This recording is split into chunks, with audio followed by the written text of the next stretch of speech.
प्रलंबित आर्थिक मागण्यांसाठी एसटी कर्मचाऱ्यांचा इशारा. 29 जूनपासून बेमुदत धरणे आंदोलन.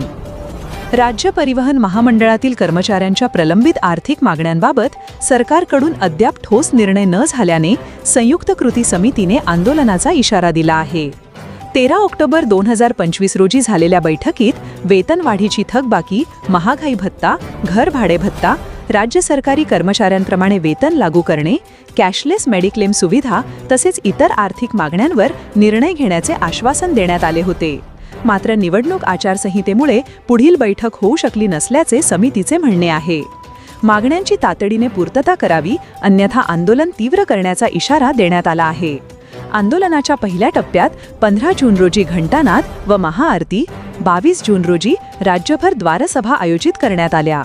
तर 29 जूनपासून मध्यवर्ती कार्यालय, विभागीय कार्यालय आणि कार्यशाळांसमोर बेमुदत धरणे आंदोलन सुरू करण्यात येणार असल्याची माहिती संयुक्त कृती समितीने दिली आहे. एसटी महामंडळातील कर्मचाऱ्यांच्या प्रलंबित आर्थिक मागण्यांकरिता महाराष्ट्र एसटी संयुक्त कृती समितीने वारंवार माननीय परिवहन मंत्री यांना मागणी केली की आमच्या प्रलंबित आर्थिक मागण्या पूर्ण करा.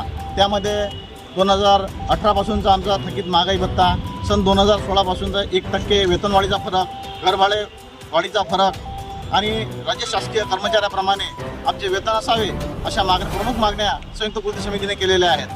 महामंडळामध्ये अनेक सवलती राबवल्या जातात महाराष्ट्र शासनाकडून, परंतु जेव्हा महामंडळाला आर्थिक देण्याचा किंवा पगाराचा प्रश्न येतो तेव्हा शासन हात झटकते. आमच्याकडून अनेक प्रकारच्या या योजना राबवल्या जातात, परंतु एसटी महामंडळाकरिता शासनाकडून कोणताही भरीव आर्थिक निधी दिला जात नाही. त्यामुळे यावेळेस या आंदोलनामार्फत आम्ही शासनाला ही प्रमुख मागणी केलेली आहे की एसटी महामंडळाच्या कर्मचाऱ्यांकरिता किंवा एसटी महामंडळाच्या उद्धाराकरिता शासनाने हे आर्थिक बजेट याच्या आर्थिक बजेटमध्ये तरतूद करावी कर्मचाऱ्यांसाठी, अशी प्रमुख मागणी आहे. आणि शासकीय कर्मचारी आणि आमच्या महामंडळ कर्मचारी यांच्यामध्ये जे वेतनाची तफावत आहे ती दरी दूर करावी, ही प्रमुख मागणी घेऊन आज आम्ही आंदोलन करीत आहोत.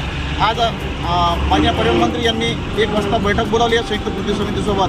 त्यात जर तोडगा निघाला नाही तर 29 तारखेपासून आम्ही बेमुदत धरणे आंदोलन करणार आहोत.